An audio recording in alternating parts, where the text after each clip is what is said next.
Hello నమస్తే ఆహార ప్రియులకి స్వాగతం సుస్వాగతం.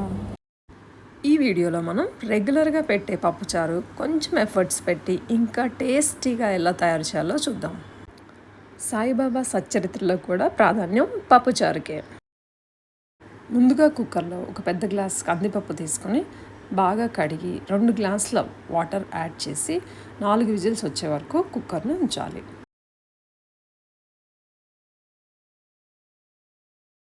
పప్పుచారుకు కావాల్సిన వెజిటబుల్స్ అన్నీ ఇలా కట్ చేసి పెట్టుకోవాలి. మునక్కాయలు ఇలా చిన్న ముక్కలుగా కట్ చేసుకొని ఉల్లిపాయలు ఒక 10 దాకా తీసుకుని ఒలుచుకుని పెట్టుకోవాలి. క్యారెట్, ముల్లంగి పీల్ తీసుకుని రౌండ్ ముక్కలుగా కట్ చేసుకోవాలి. సొరకాయ, దోసకాయ, టమాటో కూడా కొంచెం పెద్ద ముక్కలుగా కట్ చేసుకోవాలి. కొద్దిగా వెల్లుల్లి రెబ్బలు, కొత్తిమీర, పచ్చిమిర్చి కట్ చేసుకుని పెట్టుకోవాలి.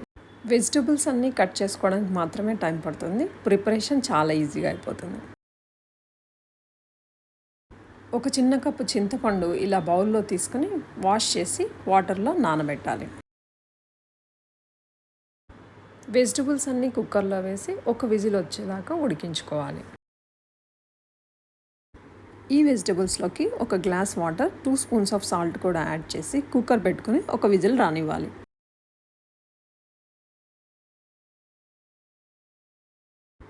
ఉడకబెట్టిన కందిపప్పుని ఇలా బాగా స్మాష్ చేయాలి. పప్పు ఇంకా పలుకులుగా ఉంటే కొంచెం చల్లారాక మిక్సీ జార్లో వేసి మెత్తగా గ్రైండ్ చేసుకోవాలి. ఒక గ్లాస్ వాటర్ పప్పులో యాడ్ చేసి బాగా కలపాలి. తాలింపులో వేసుకోవడానికి ఈజీగా ఉంటుంది. పప్పుచారుకి సరిపడా పెద్ద గిన్నె తీసుకుని అందులో తాలింపు పెట్టుకోవాలి. గిన్నెలోకి ఆయిల్ తీసుకుని ఆవాలు, మినపప్పు, శనగపప్పు, జీలకర్ర, ఎండుమిర్చి, వెల్లుల్లి ఇవన్నీ వేగాక పసుపు, కరివేపాకు కూడా యాడ్ చేసుకోవాలి.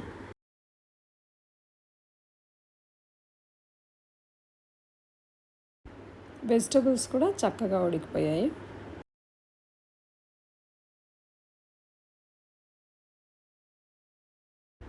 తాలింపు పెట్టుకున్న గిన్నెలోకి ముందుగా వెజిటబుల్స్ అన్నీ యాడ్ చేసుకుందాం.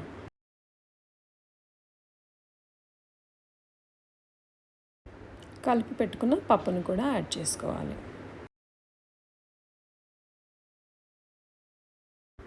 నానబెట్టుకున్న చింతపండులో ఇంకొంచెం వాటర్ యాడ్ చేసి గుజ్జు తీసి పప్పుచారులో యాడ్ చేసుకోవాలి.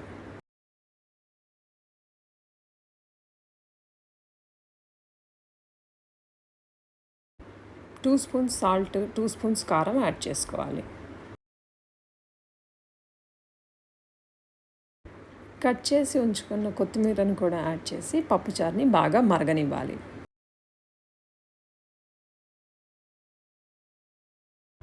ముక్కలన్నీ చక్కగా ఉడికిపోయి పప్పుచారుకి చాలా టేస్ట్ని ఇస్తాయి. అన్ని వెజిటబుల్స్ అవైలబుల్లో లేకపోయినా అట్లీస్ట్ కొన్ని వెజిటబుల్స్ అన్నా యాడ్ చేసుకోవాలి. Healthy plus taste. సొరకాయ చిక్కదనాన్ని, దోసకాయ, ముల్లంగి, మునక్కాయ మంచి ఫ్లేవర్ని ఇస్తాయి పప్పుచారుకి, ప్లస్ సూపర్ టేస్ట్.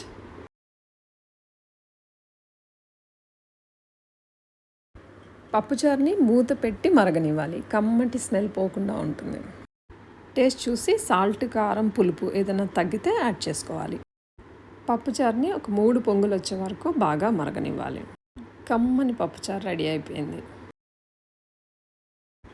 ఒక్కసారి పప్పుచారుని టేస్ట్ చేస్తే మళ్ళీ వదలరు. Super healthy and yummy taste. అన్నంలోకి వేడి పప్పుచారు వేసుకుని అప్పడం, వడియాలతో నంచుకుని తింటే ఆ టేస్ట్ అతీతం.